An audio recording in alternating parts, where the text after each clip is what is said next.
जितिया व्रत कथा। दो बहनें थीं, एक का नाम था सुखिया और दूसरी का नाम था दुखिया। दोनों का भाग्य उनके नाम जैसा ही था। दुखिया गरीब थी और बहुत दुखी रहती थी। सुखिया अमीर थी और हमेशा सुखी रहती थी। दोनों एक ही गांव में रहती थीं। दुखिया सुखिया के घर में काम करती थी, साफ सफाई करती थी, खाना बनाती थी और जो खाना बच जाता था वह खाना सुखिया दुखिया को दे देती थी। इसी तरह दुखिया का घर चलता था। समय बीतता गया। दोनों के बच्चे भी थे। सुखिया को 2 पुत्र थे और दुखिया को भी 2 पुत्र थे।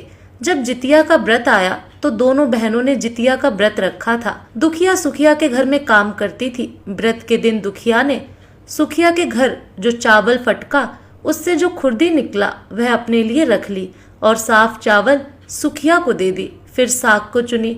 बढ़िया वाला साग सुखिया के लिए रख दी और जो डंठल था वह अपने लिए रखी।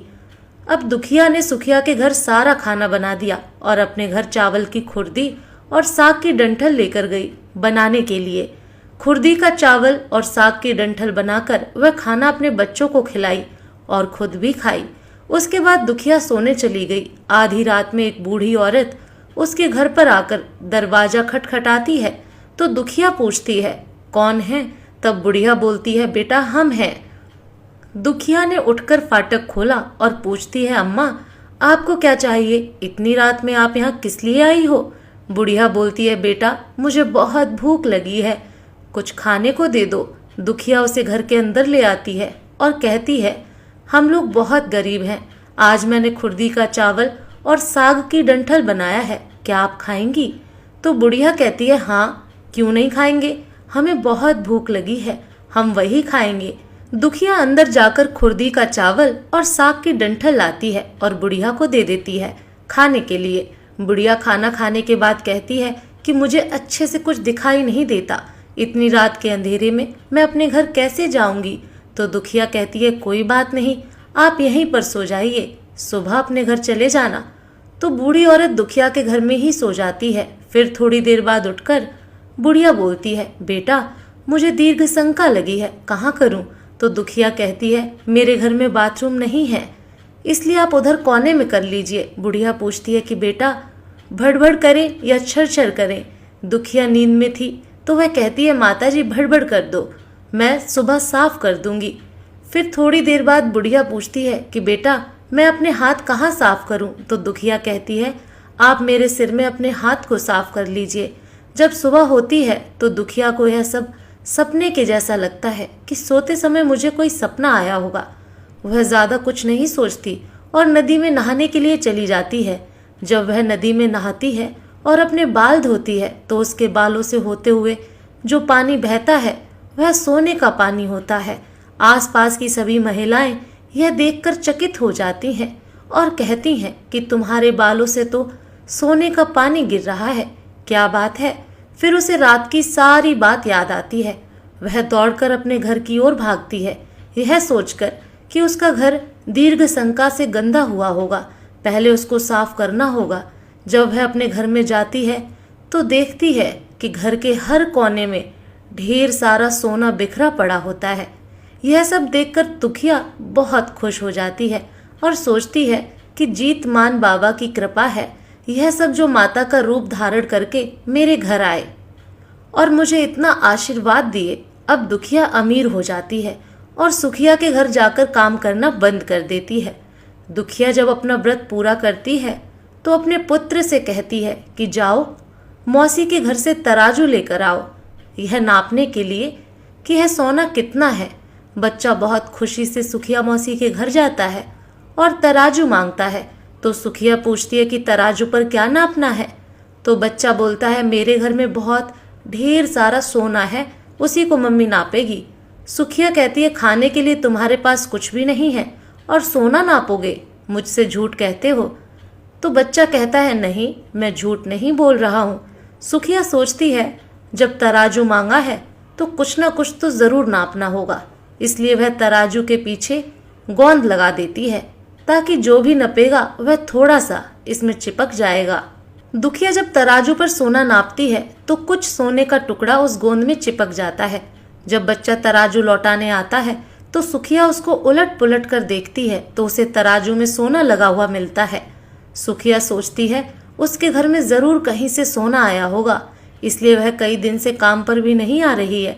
सुखिया उसके घर जाकर देखती है कि आखिर यह सोना कहाँ से आया।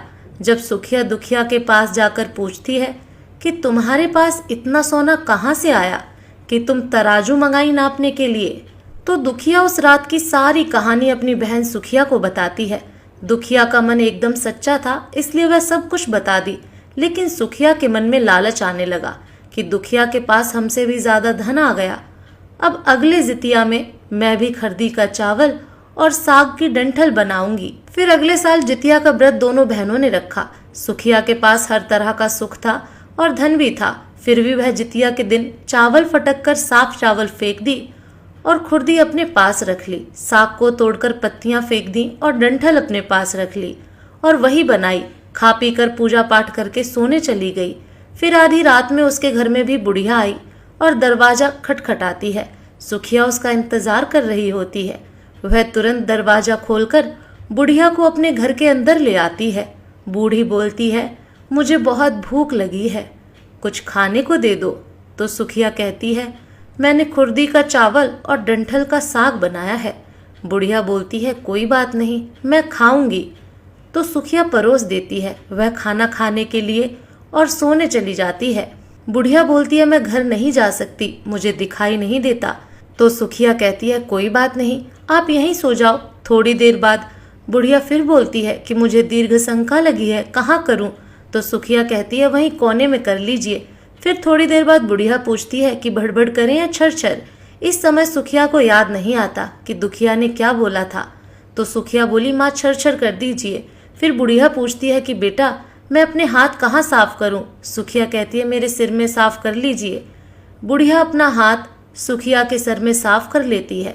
जब सुखिया सुबह उठती है तो उसका पूरा घर गंदगी से भरा पड़ा होता है और उसके बाल में भी बहुत गंदगी लगी होती है। यह सब देखकर सुखिया बहुत दुखी हो जाती है और उसे बहुत गुस्सा भी आता है।